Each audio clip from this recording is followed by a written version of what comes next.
There are roughly 10 million Ashkenazi Jews alive in the world today. They live in New York and Tel Aviv, London and Buenos Aires, Melbourne and Montreal. They make up approximately 80% of the world's Jewish population and 90% of American Jews. Their names appear on Nobel Prizes, tech company logos, Supreme Court decisions, and Hollywood credits at rates that defy every statistical model ever built. And most of them, if you ask them where their people come from, would say something like Poland or Russia or Germany. They would be wrong. Not entirely wrong, but fundamentally incomplete. Because the story of where Ashkenazi Jews actually come from is one of the most extraordinary migration narratives in human history, spanning 4,000 years, 3 continents, and at least 4 major population movements, each one leaving its fingerprint in the DNA that Ashkenazi Jews carry today. The real answer to the question, where do Ashkenazi Jews come from, is not Poland. It is not Russia. It is not even Germany. The answer begins in the ancient Levant, passes through the Roman Empire, takes root in Italy, crosses the Alps into the Rhineland, and then explodes eastward across Europe in one of the most dramatic demographic expansions ever recorded. This is the full story. And most Ashkenazi Jews have never heard it. If you find these stories fascinating, make sure you subscribe to Bloodlines and Borders. The story begins where all Jewish stories begin, in the ancient Levant, the strip of Mediterranean coastland that today includes Israel, Palestine, Lebanon, and Western Syria. This is the ancestral homeland of the Jewish people, and genetic studies consistently confirm what the biblical narrative claims. The Jewish people originated in this region. Y chromosome studies show that Ashkenazi Jewish men carry paternal lineages that trace directly to the ancient Near East. These haplogroups are shared with other Jewish diaspora communities, Sephardic, Mizrahi, and Yemenite, and with non-Jewish Middle Eastern populations. On the paternal side, the Levantine origin is not seriously disputed by any mainstream geneticist, but paternal ancestry is only half the story. The question of where Ashkenazi Jews come from is really 2 questions. Where did the fathers come from, and where did the mothers come from? The answer to the first question is the Middle East. The answer to the second question is what makes this story so much more complicated and so much more interesting. In 70 CE, the Roman Empire destroyed the Second Temple in Jerusalem, the spiritual center of Judaism. The Jewish Roman historian Flavius Josephus recorded that roughly 100,000 Jews were shipped to Italy as slaves. They joined free Jewish merchants and artisans who had already been living on the Italian peninsula for generations. By the 1st and 2nd centuries, the Jewish population in Italy was substantial, possibly as high as 10% of the empire's Italian territories. Judaism was actually attracting converts from the Roman population. Roman writers like Horace, Juvenal, and Seneca complained about it, which tells you it was widespread enough to annoy people in power. And this is where the founding event happened. Jewish men from the Levant married local Italian women. Some of these women converted to Judaism formally. Others were simply absorbed into the growing Jewish community through marriage and childbirth. Over generations, their children were raised as Jews, married other Jews, and created a mixed Levantine Italian population that became the genetic foundation of what we now call Ashkenazi Judaism. The evidence for this Italian founding is now supported by multiple independent studies. A 2013 study by Martin Richards found that roughly 80% of Ashkenazi mitochondrial DNA, the maternal line, traces to European women, with the strongest signal pointing to Italy. A 2017 Columbia University study concluded that the admixture between Near Eastern and European populations possibly occurred in Italy, given the continued presence of Jews there. Antonio Tironi, a leading Italian geneticist, stated that nuclear DNA shows a very close similarity between Ashkenazi Jews and Italians. When the 4 founding mothers of Ashkenazi Judaism were identified, the women whose mitochondrial DNA accounts for 40% of all Ashkenazi maternal lineages had haplogroups with their deepest roots in prehistoric Europe, not the Near East. The Ashkenazi Jewish population was not born in Germany. It was born in Italy. If you find these stories fascinating, make sure you subscribe to Bloodlines and Borders. After several centuries on the Italian peninsula, Jewish families began migrating northward. The traditional account, supported by both historical records and genetic data, places this migration around the 8th and 9th centuries Common Era. Small groups of Jewish families crossed the Alps, some at the invitation of Charlemagne, who wanted skilled merchants and administrators, and settled in the Rhineland, the region along the Rhine River in what is now western Germany and eastern France. The cities of Mainz, Worms, and Speyer became the cradle of Ashkenazi civilization. These three cities, known collectively by their Hebrew acronym SHUM, became the intellectual and religious center of a new Jewish world. It was here that the distinctive Ashkenazi religious rite developed, shaped by the Kalonimos family of Talmudic scholars who had migrated from southern Italy to the Rhineland and brought their Italian-inflected liturgical traditions with them. The Ashkenazi prayer customs that are practiced by millions of Jews today were not developed in Poland or Russia.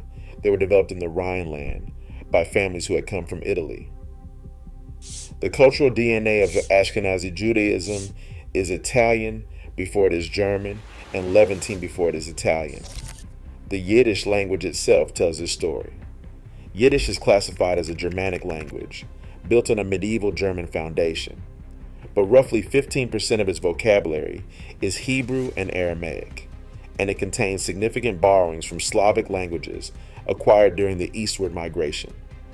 Linguists have also identified traces of early Romance language influence in Yiddish's oldest layers, remnants of the Italian and French that the earliest Ashkenazi migrants would have spoken before they adopted German. When an Ashkenazi Jew speaks Yiddish today, they are speaking a language that carries the archaeological layers of every stop on the migration route. Hebrew from the Levant, Romance from Italy and France, German from the Rhineland, and Slavic from Eastern Europe. The language is a fossil record of the journey. But the Rhineland was not a safe home for long. The First Crusade in 1096 brought devastating massacres to the Jewish communities of the Shum cities.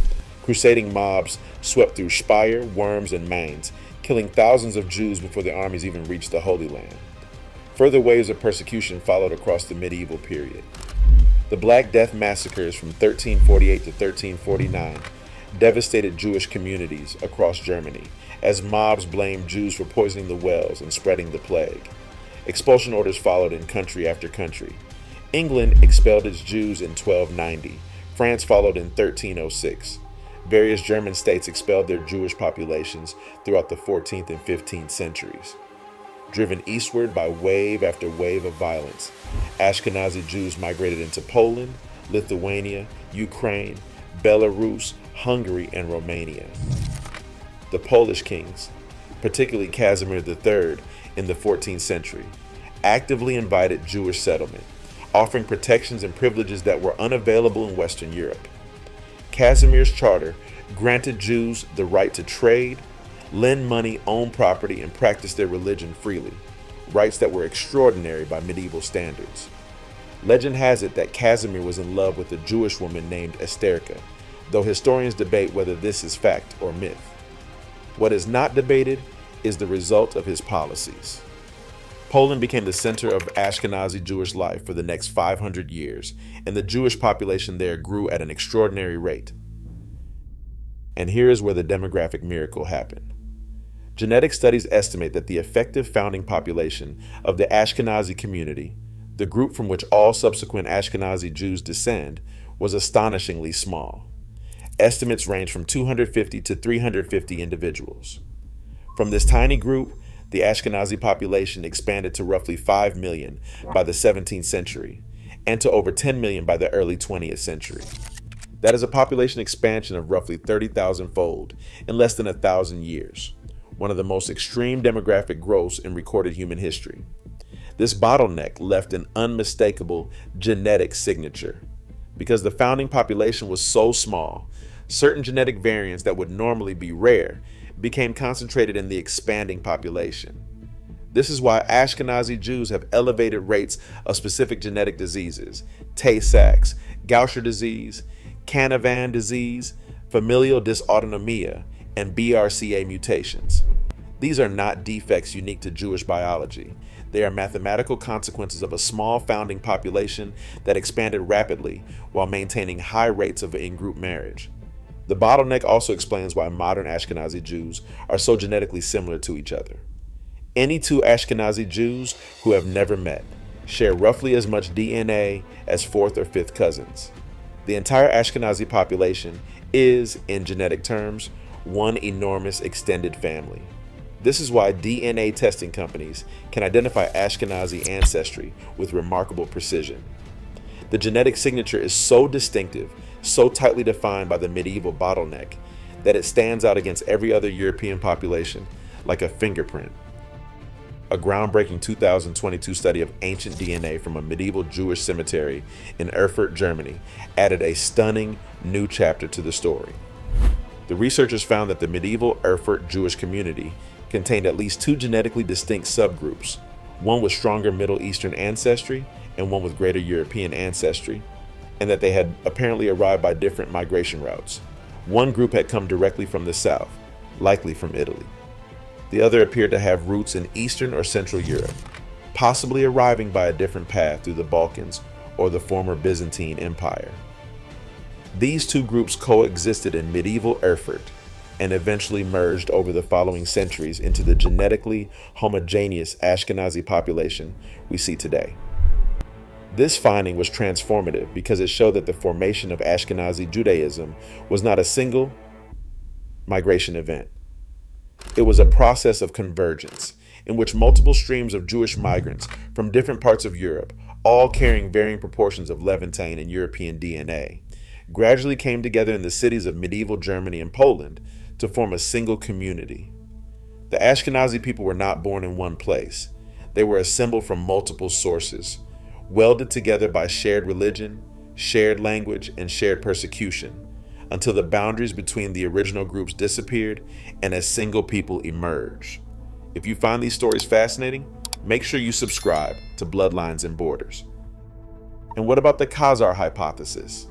For decades, a competing theory circulated, sometimes in academic papers and often in anti-Semitic propaganda, claiming that Ashkenazi Jews are not descended from the ancient Israelites at all, but from the Khazars, a Turkic kingdom in the Caucasus whose ruling class converted to Judaism in the 8th century.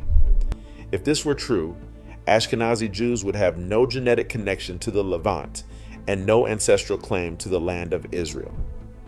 The genetic evidence has demolished this theory.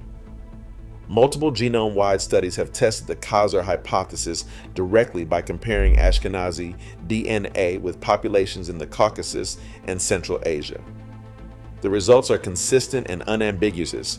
Ashkenazi Jews show no significant genetic link to the Khazar region. What they do show is significant Levantine ancestry on the paternal side and significant Southern European, primarily Italian ancestry on the maternal side. Exactly what the Rhineland hypothesis predicts, and exactly what the historical record documents. The Erfurt ancient DNA study provided additional evidence against the Khazar theory. Even the Eastern European subgroup within the Erfurt community, the group that might have been expected to carry Khazar ancestry if the theory were correct, showed no detectable Central Asian or Caucasian genetic signal. The Khazar hypothesis is not a matter of scientific debate.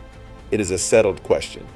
Ashkenazi Jews carry the DNA of the ancient Levant in their paternal lines and the DNA of Roman-era Italy in their maternal lines, and the medieval bottleneck in the Rhineland shape both lineages into the distinctive genetic profile that 10 million people carry today. So what is the true origin of the Ashkenazi Jews? It is not one place and it is not one moment. It is a 4,000-year journey from the ancient Levant to Roman Italy, from Italy across the Alps to the Rhineland, from the Rhineland eastward across Poland, Lithuania, Russia, and Ukraine, shaped at every stage by migration, marriage, conversion, persecution, and survival. The Ashkenazi people carry the DNA of Middle Eastern patriarchs and Italian mothers, of Rhineland rabbis and Polish merchants, of communities so small they could fit in a single village that somehow expanded into millions. They are not purely Middle Eastern, they are not purely European. They are both fused together in a genetic and cultural mixture that was forged in the Roman Empire. tempered in the fires of medieval persecution and scattered across the world by the forces of modern history. Their DNA tells a story that no single textbook has ever captured. A story of a people who were assembled from the crossroads of civilizations and who carried the evidence of every stop on the journey inside their cells.